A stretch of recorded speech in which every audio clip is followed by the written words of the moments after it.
de feriado bancario obligatorio dispuesto por el gobierno. El motivo, el anuncio de la venta de las acciones de los propietarios del Banco de Crédito a sus empleados, maniobra que mantendría el banco en manos privadas. Los trabajadores del banco han manifestado, creo que en forma pública y a través también de conferencias de prensa, este memorial que dirigieron al señor Presidente de la República solicitando o planteando la posibilidad de que esta operación se pueda realizar.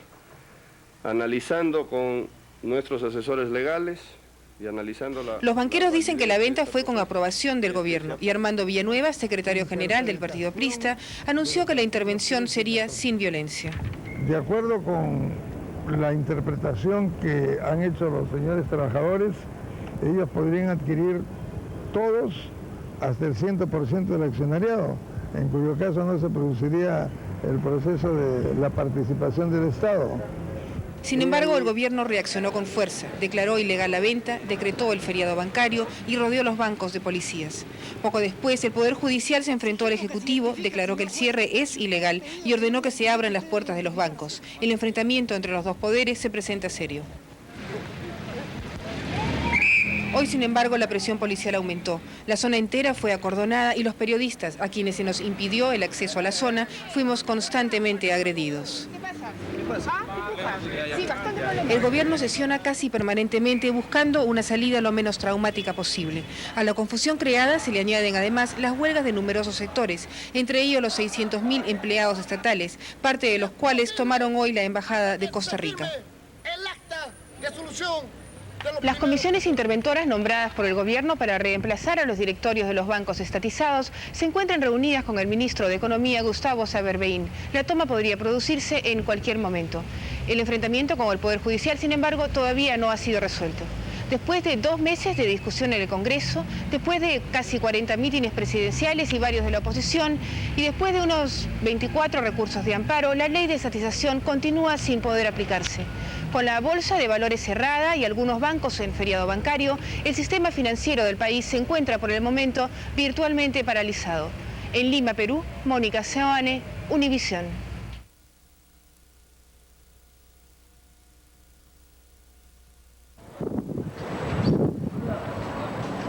Ayer al anochecer, comisiones interventoras apoyadas por unos 400 efectivos policiales ingresaron violentamente a 2 bancos y una financiera recientemente estatizados. Nuevamente la prensa fue golpeada, las cámaras rotas y el material decomisado. La puerta del Banco de Crédito, rota con una tanqueta de la Guardia Civil del Perú, solo pudo ser filmada horas después. Guillermo Vice, propietario del banco del mismo nombre, ni siquiera habló con los interventores. Sí, han roto la puerta y han entrado con decenas de policías y de PIPs no uniformados que han entrado por todas las oficinas. Poco después, el gobierno sacó un comunicado. La intervención de las 3 instituciones se ha realizado sin mayores incidentes y en nada afectará los ahorros, depósitos y valores de los ahorristas. Más tarde, el aún no intervenido Banco Mercantil se convirtió en el centro de reunión de los banqueros. Francisco Pardo Mesones, presidente de su asociación, expresó la repercusión política que esta medida tiene para ellos. Hoy día los tanques de la policía han ingresado a los bancos peruanos en forma violenta y han sacado a los directivos legales en una manera no democrática. Este país hoy día ha perdido la democracia y se convierte en una dictadura. Esa mañana la tensión iba en aumento. Los bancos intervenidos ayer funcionaban a medias con policías adentro y los banqueros se volvieron a reunir en el Mercantil entre nubes de periodistas y curiosos esperando la intervención de este local que será para el gobierno el hueso más duro de roer. Con la violenta incursión de anoche, el gobierno del presidente Alan García no solo rompió totalmente los pocos vínculos que le quedaban con empresarios y banqueros, sino también con sectores de centro y centro-derecha que lo apoyaron con sus votos. Aislado de la izquierda desde la violenta incursión a las universidades de hace algunos meses, al presidente Alan García solo le quedaría el Partido Aprista para gobernar frente a una seria crisis económica. En Lima, Perú, Mónica Seoane, Univisión.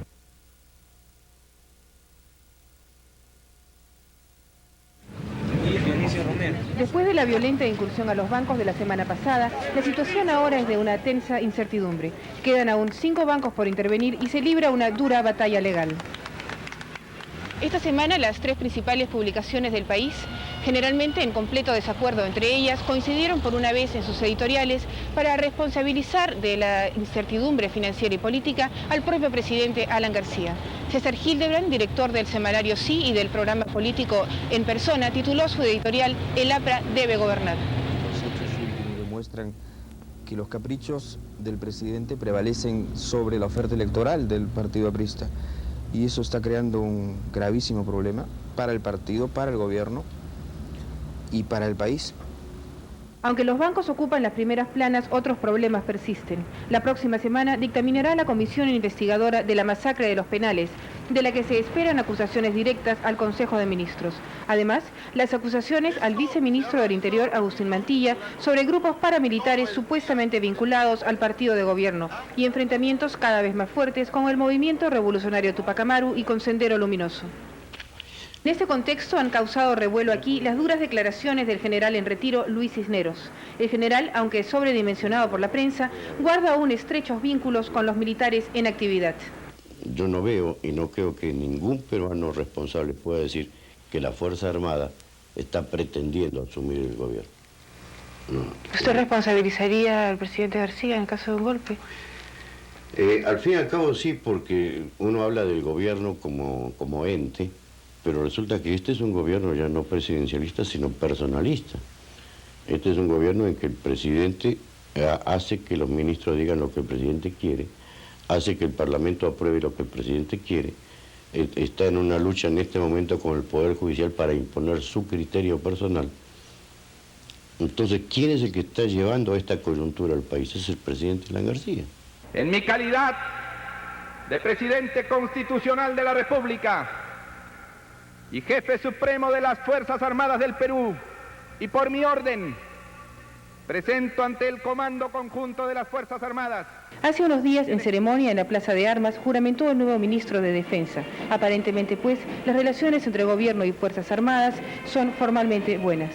En Lima, Perú, Mónica Seoane, Univisión.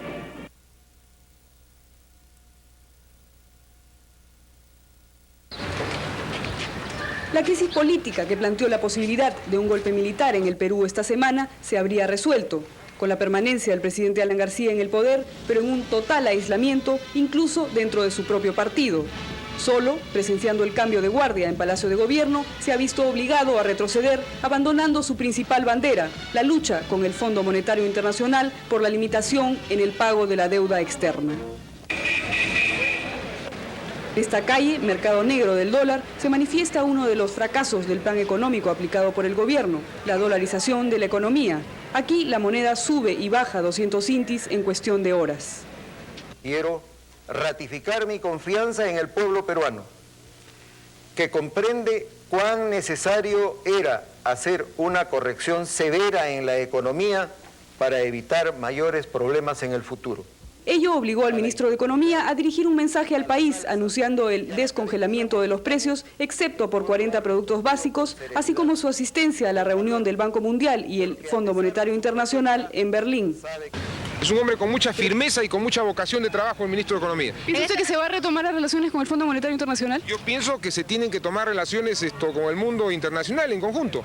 En Palacio de Gobierno, sin embargo, no se quiere admitir abiertamente la renegociación con el Fondo Monetario Internacional. Los analistas consideran que existe una aceptación implícita al plan propuesto por los Estados Unidos para que países como el Perú puedan regularizar sus relaciones con este organismo. Estos anuncios fueron hechos en un clima de redoblada vigilancia policial y militar. El presidente Alan García no duerme en Palacio de Gobierno ante la eventualidad de un golpe militar, principal elemento de presión para este giro en su política. Aunque, como es de costumbre, los militares niegan esta posibilidad. Yo opino que son solamente rumores tendenciosos, rumores malévolos, rumores que tratan de vulnerar la dignidad. Estos son los sectores más afectados por la crisis. El gobierno del presidente Alan García ha respondido con un plan asistencial que aún no se ha aplicado. Los desórdenes en las calles continuarán, habiéndose convocado a un paro nacional para el 13 de octubre. Sendero Luminoso intentó también sacar provecho del descontento colocando 2 explosivos, uno en el Ministerio de Agricultura y otro en la puerta del Ministerio de Economía, dejando 5 heridos de gravedad. En Lima, Perú, María Luisa Martínez, Univisión.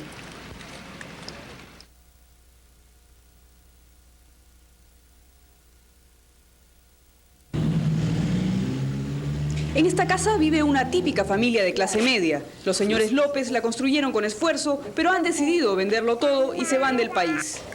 Si seguimos como seguimos, esto se va a convertir como una Nicaragua. Para la señora López, el principal problema es el futuro de sus 4 hijos. Teme no poder educarlos ni alimentarlos. Desgraciadamente, este presidente se ha ido contra la clase media. Él cree que lo que la clase media ha conseguido ha sido, ¿qué? ¿Porque le cayó del cielo? No. Nosotros... Esta es la cola de la Oficina de Migraciones. Se calcula que cada mes entre 6.000 y 7.000 personas abandonan el Perú.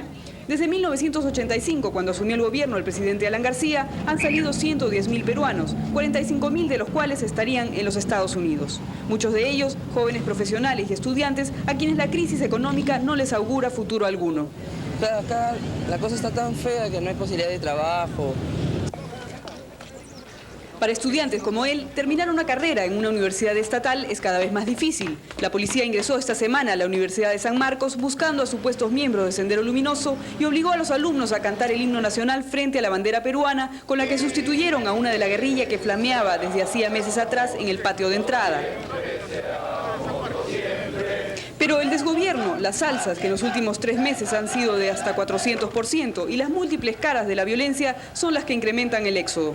Estos trabajadores protestan por sus bajos salarios y culpan al gobierno por la desaparición hace un mes de Óscar Delgado, dirigente del sindicato de aduanas.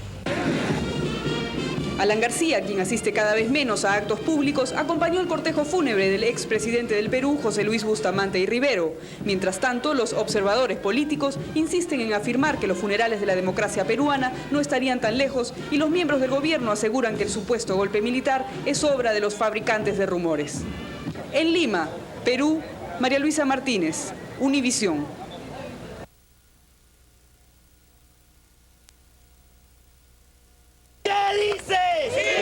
Una ola de huelgas iniciaron esta semana los trabajadores estatales en todo el país en protesta por las sucesivas medidas económicas de ajuste que les ha reducido los salarios en 50% desde el mes de septiembre. Mientras tanto, el ministro de Economía viajó a los Estados Unidos a buscar créditos frescos de las entidades financieras internacionales. Para el expresidente del Banco Central de Reserva, poco o nada conseguirá el Perú con este viaje. Visitará también al Banco Mundial. El Perú tiene un retraso de 400 millones y tampoco puede ponerse al día, este banco tampoco nos puede prestar, y probablemente visitará al Fondo Monetario Internacional, donde el Perú le debe 700 millones y tampoco puede ponerse al día y no es posible hacer ninguna operación con él. Entonces, digamos, es una visita de buenas maneras y de relación. Más de 8 ministerios y otras oficinas públicas se encuentran paralizadas. Pero no son solo las empresas del Estado las que tienen problemas. Los sindicatos de muchas empresas privadas, como el de esta Universidad de Medicina, empiezan a exigir sueldos indexados a la inflación. Por esta razón, estos trabajadores se han declarado en huelga de hambre. Ya no podemos más, la situación económica del país nos está matando, ¿no? Para todos ellos, y con mayor razón para los que ganan el sueldo mínimo de $15, ir al mercado es un reto. ¿Cómo lograr que el sueldo alcance hasta fin de mes? Los precios se han disparado. Esta leche enlatada aumentó 5 veces su precio en un año. Por eso, la gente de menores recursos amanece haciendo colas para adquirir la leche en polvo subsidiada que distribuye el gobierno, aunque no por mucho tiempo, porque este y otros subsidios serán eliminados en los próximos meses. Todo esto sucede en un país con más de 1.600% de inflación al año, que podría convertirse, según los observadores, en una hiperinflación, una deuda externa de $16.000 millones y reservas netas internacionales negativas de menos $300 millones, cifras alarmantes que habrían obligado al gobierno del presidente Alan García a deponer una actitud de enfrentamiento con el Fondo Monetario Internacional. En un ambiente de convulsión, de disturbios callejeros, la crisis política en el Perú se complica aún más con la ola de violencia desatada por el grupo guerrillero Sendero Luminoso y las bandas paramilitares, que en lo que va del año han causado no menos de 70 muertos. En Lima, Perú, María Luisa Martínez, Univisión.